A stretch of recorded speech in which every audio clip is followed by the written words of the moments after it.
tell you what, that just gives us all the more time to talk all about Parks and Recreation. So let's have Diana Boone come up. Let's give her a big hand, and she can tell us about what's going on there. When Spence Leafdale asked me to speak, he said, come and talk about Parks, Recreation, and Community Services and tell us about some parks that are coming on board in the future. And I thought, and he said, by the way, it's about 20 minutes and 30 minutes with Q&A. I thought, well, that's a very broad subject. And I've been very invested in Parks and Recreation, so I actually cut this down and to meet the time frame. And I hope that you find it interesting. I looked at your motto on Canyon Country Advisory Committee card, together we can make a difference. And that is exactly what I feel Parks, Recreation, and Community Services does. I think that we work to enhance the quality of life for citizens in Santa Clarita, and that's why I love it. I started, when I was young, I grew up in a family that owned an aircraft parts business, and I loved the business aspect of it. But I didn't really like aircraft parts. What I found I liked was working with people, and recreation is truly a people business. So I got involved in recreation in 1985, working for Los Angeles City, and I learned a great deal there. I appreciated that experience. It taught me a lot. But one of the things that was frustrating about working for LA City was I'm very action-oriented. If there's a problem, I want to find a solution, I want to fix it. And oftentimes the answer that came to me was, well, that's just the way we do it. And so after a while, I decided that I'd spread my wings and see what else was out there. And I applied with the City of Santa Clarita in 1989 when we first took over Recreation and Parks from Los Angeles County. And I was hired as one of the first recreation employees. It was really hard work to begin the city. There were a few programs that we took over, but people would call and have questions. We didn't know the answers. We didn't have policies. We didn't have forms. We didn't have anything. I don't think I saw my family for the first 2 years, but I loved it because if there was a problem, we were empowered to fix it and expected to fix it, and that was exciting to me. And instead of just serving the community, I was partnering with the community, listening to the community, and that's how we built the city. We tried to hire people that weren't just there to get a paycheck, but they were there to make a difference, just like this group right here. I looked at it like raising a child. You have a clean slate, and you only get one chance to do it right. We had a clean slate starting a city, and we tried to do everything right. When we took over from LA County, we had 5 neighborhood pools, a small number of recreation classes, 7 neighborhood parks. For instance, youth sports was small. It had 1 flag football season, 1 softball t-ball season, and 1 basketball season. Today, we have over 30 pages of classes in the Seasons magazine. We have an aquatic center, in addition to our 5 community pools, where all of our high schools practice, and we have 8 pages of classes in the Seasons brochure. We have some of the best swimmers in California and in the nation training at our pools. It's a great opportunity. For youth sports, we now have 2 flag football seasons, 2 basketball seasons, 1 softball t-ball season, and 2 volleyball seasons, plus a myriad of sports camps and clinics. We have Youth Sports and Healthy Families Festival that's probably in about its 4th or 5th year. If you get a chance, I hope you go see it. It's at the Sports Complex in August on a Saturday. I don't have the date right in front of me, I'm sorry. Last year we had about 2,500 people come, and kids get to try almost any kind of sport you can imagine for free, and it encourages them to participate. There's everything from paddle surfing to bungee jumping. There's sports equipment there from Sierra Vista Junior High. They have some of the most novel, innovative fitness equipment in the nation right here at Sierra Vista Junior High. So I hope you get a chance to check that out. In 1995, the city created the Parks and Recreation Master Plan. Some of the problems that came out of that master plan from the community were citing gangs, the need for more parks, teen programs. So in 1996, Community Services Division was formed. And a lot of programs that went into that division were to deal with the problems noted in the master plan. Anti-gang task force, graffiti removal, volunteers, emergency preparedness, the Human Relations Forum. Spence Leafdale was on the Human Relations Forum. He was a wonderful addition, very supportive. I ran it, and Spence was part of it, and I always appreciated his involvement. The Human Relations Forum is a great example of, I think, how the city can be very responsive to citizens. We had some racial strife many years ago across the community, and two teachers, high school teachers, came to the city, Mike Ballard and Gary Mast, and they asked if the city would fund a forum that would celebrate diversity and bring diversity education to youth in the community and the community at large. And the city formed the Human Relations Forum. Cultural arts has evolved from a Concerts in the Park series that was, if you remember, at Old Orchard Park, Santa Clarita Park, Canyon Country Park, all over the community, now centrally located at Central Park because they got too big. Too many people started going. This summer is our 25th year of offering concerts in the park, and we are going to have some of the most well-attended bands performing this summer. So it's going to be really great for the community and quite an undertaking for staff. Cultural arts evolved into what is now called arts and events. They provide a myriad of smaller events throughout the year, and they provide large events such as Amgen, which happened last weekend, the Marathon, Cowboy Festival, and many more. Tourism is tied into arts and events. As you know, the city was considered a bedroom community for many years, and one of the goals of the city was to build the business base so that we could have more money coming into the community and less people having to make a commute. Tourism is part of that growing our economy.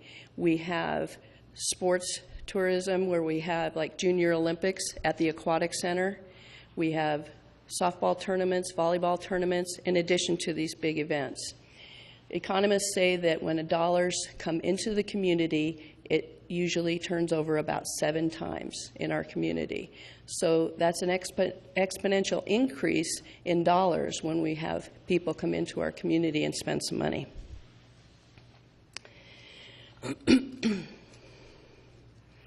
That's one of the ways we helped weather the recession.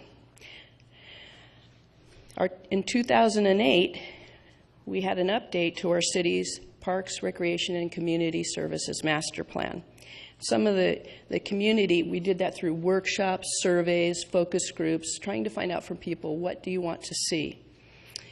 And some of the program needs that were highlighted included arts, programs for our special needs population, and youth and teens. In 2009, the city formed the Arts Commission. And about 2 weeks ago, the Arts Commission met with City Council and determined that they needed a master plan. So now they're growing, and they will get input from the community as to what the community wants to see regarding arts in our city. Regarding special needs, I was privileged to play a part in creating the Inclusion Program. The Inclusion Program is a program that allows people with disabilities to participate in recreation programs with some modifications. It might be a special teacher in an aquatic swim program. It might be an aide in day camp that helps perhaps a young boy with autism to understand the directions that are being given and how to play, and maybe some calming methods that he might use if it gets to be too much stimulus. It's been a great success. We've obtained a $10,000 grant every year from the National Inclusion Program to help run it. And we've had wonderful feedback from parents and participants regarding this. We can't mainstream all people with disabilities, so we're just starting some wheelchair sports. And this weekend, as a matter of fact, we're partnering with the Triumph Foundation for the third year in a row to offer wheelchair sports at the sports complex. It's a wonderful event, and if you can go, it'll actually be 2 days this year, Saturday and Sunday. The Triumph Foundation was founded by Andrew Skinner. When he was about 21, he was playing around on his snowboard and he slipped and fell and became a quadriplegic.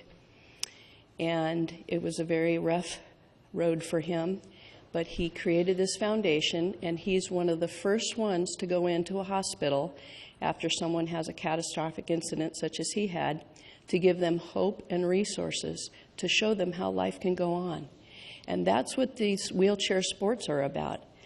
Every year, it's been 2 years now, the first year we had a gentleman who was in his 50s who had become a paraplegic. He came to the event, and it was his first time out of the house in 7 months. And he participated in the sports, and he made friends. Last year we had a young lady. It was her first time trying sports. Her injury hadn't occurred but about a few months before that, and she's about 20. But she was finding out what she can do. She already figured out what she can't, and she was very encouraged. I hope you have the opportunity to come by and see it. It's a wonderful event. One of our newest teen programs that we have in Santa Clarita is a result of many deaths that we had due to drug overdoses. I think it was about 3 years ago, we had 16 deaths due to overdoses at Henry Mayo Hospital. There's a great increase in heroin use among our youth, and it's not just here, but it's across the nation. But our city decided we want to start talking about this. We don't want to act like it's not happening or sweep it under the rug. So we had a heroin kills symposium, and we had about 500 people there, standing room only. We had emergency room doctors and drug counselors, a whole lot of people, experts there to talk about it. Because basically what's happened with heroin is, years ago, when I was young, there was a big stigma. You stuck a needle in your arm, and you don't just jump from smoking marijuana or taking pills to sticking the needle in your arm. But kids now, they can take it orally, and it's much cheaper and easier to get than the prescription drugs that they've been taking. So kids are taking it and overdosing it because this heroin, one time, and you are an addict. So we have worked to get that word out about not trying it. It's not safe. It's not just one more thing. We also searched the nation for a program that would help keep kids from getting involved in that in the first place. And we came up with Defy It, Drug-Free Youth in Town. This is a group that we've partnered with the Heart District and the sheriffs, and we encourage kids not to get involved in drugs, and we drug test them. We also provide social events for them, and they perform community service throughout the year. What's great about it is it's really hard to program for teens. I worked full-time in Parks and Recreation for 24 years. I've been a commissioner for 4 years. It's hard. It sounds easy. They say they want to go. They say they want to do it. But then when it comes down to it, oh, my friend Andrew's not going. My friend Tina's not going. Nah, I'm not going to go. And so it's really hard to program for them. It sounds easier than it is. But our first year, we had 800 kids, which blows my mind. This year is the end of our second year, and we have 1,200 kids. But more importantly than the numbers, I wanted to know, really, is it really making a difference? And so I have a Defy It t-shirt, and I wore it to some events. And I asked kids, so what do you like about Defy It? Why are you in it? and I interviewed them, and they told me, well, I don't want to take drugs, I want to stay out of drugs, or I need friends, or I used to take drugs. And I was hearing real answers, good stuff. I talked to the parents, and the parents were thrilled. This is what my child needed. And I think one of the things that the Defiant has served, aside from a deterrent from drugs, is it keeps kids socially connected in a positive way at their school. They may not be involved in theater or baseball or marching band, but they might be involved in Defiant. And if you talk to any school counselor, they'll tell you, you connect a kid to a club at school, or you connect a kid to the community through a program, and they're much more likely to stay out of trouble and have productive lives. Well, I think Defiant does that. And it also helps them because it's in all junior highs and high schools, and they also have taken it and talking to a program to sixth graders and talked to them about it.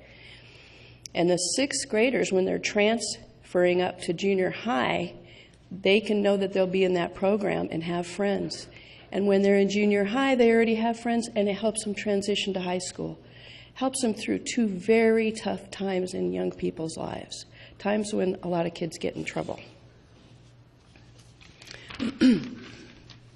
Another great program that I want to highlight because I love it is the SCORE program, Supporting Children's Opportunities in Recreational Events.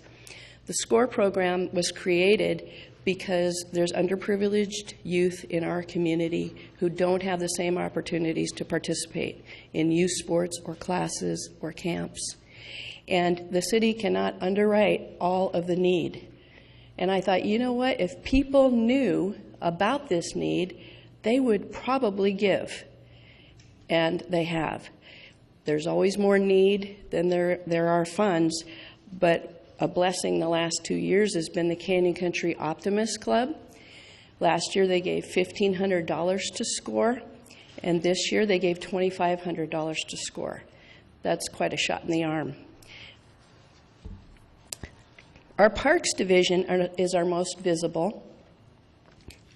Excuse me. It's evolved exponentially since the city took over from LA County in July of 1990.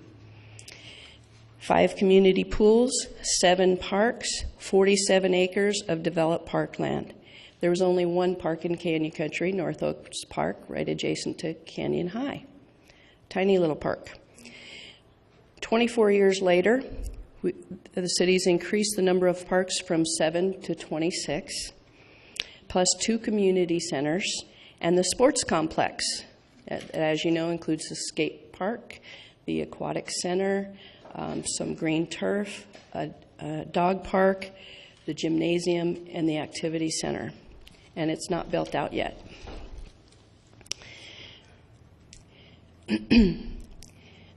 Right now we have 6 parks in Canyon Country: North Oaks, Canyon Country Park, Begonia Lane Park, Oak Spring Canyon Park, Discovery Park, Todd Longshore Park, and Canyon Country Community Center. This is in addition to the sports complex. We went from 47 acres of developed parkland to 337 acres of developed parkland. That's approximately an increase of 12 acres per year. The city also initiated a comprehensive trail system. Valencia had paseos, but the rest of the city didn't have anything. So in addition to paseos, we now have 76 miles of trails throughout the city.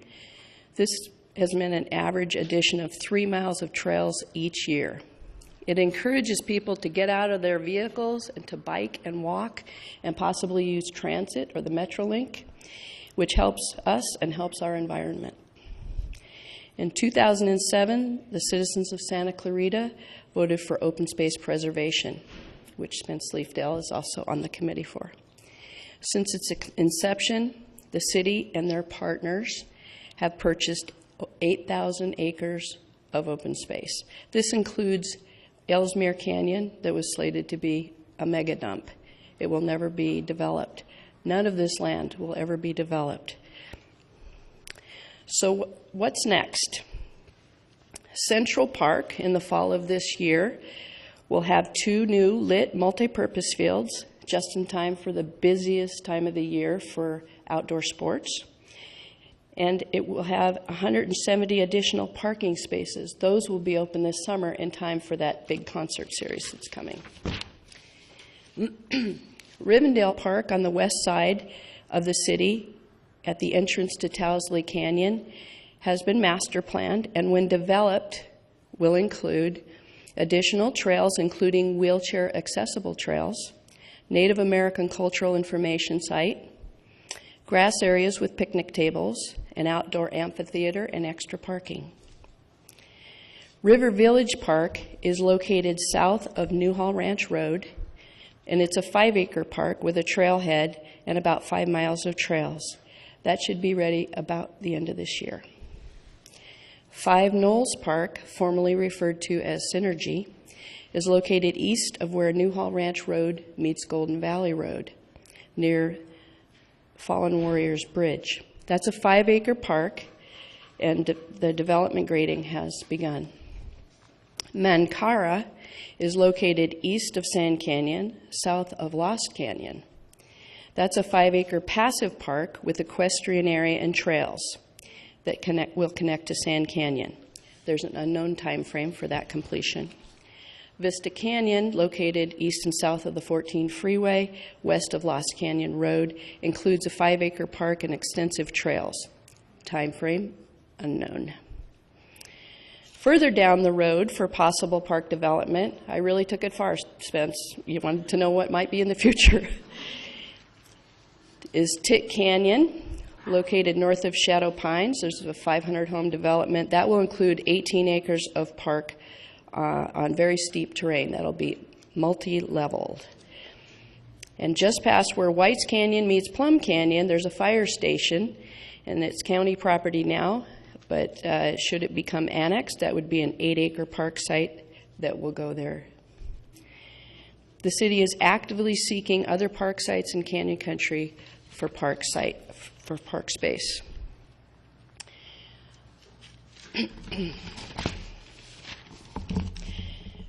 I don't want to go too much into the budget because I didn't realize Michael Cruz was going to talk about it, but just a couple of things that were mentioned at the proposed city budget, which obviously is not finalized, includes funds to design a tennis complex with 6 to 10 courts at Central Park. And I know from the inception of the city, we've never had enough pools or tennis courts. So those are 2 things people always want. Golden Valley Ranch open space located off Placerita Canyon.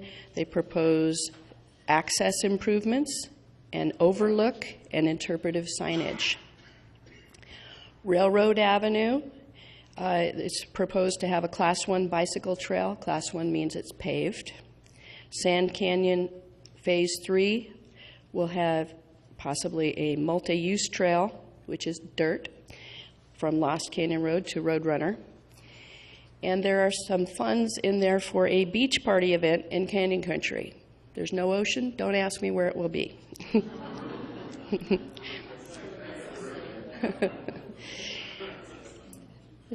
The great news, in my mind, regarding this budget is that other cities during this recession cut programs, staff, and services, and some went bankrupt. But the city of Santa Clarita maintained services and came out with a AAA credit rating. That must be an accountant. There's 88 cities in Los Angeles County, and only 10 have a AAA rating. Our city has a history of sound financial strategies and principles. Before the budget is passed, there'll be 3 more meetings. The Planning Commission meeting on June 3rd, City Council public hearing on June 10th, and budget adoption slated for June 24th. I don't have anything else in my current notes. I did cut it down quite a bit to spare you all of my comments. Is that it? Well, thank you for having me. I deeply appreciate it.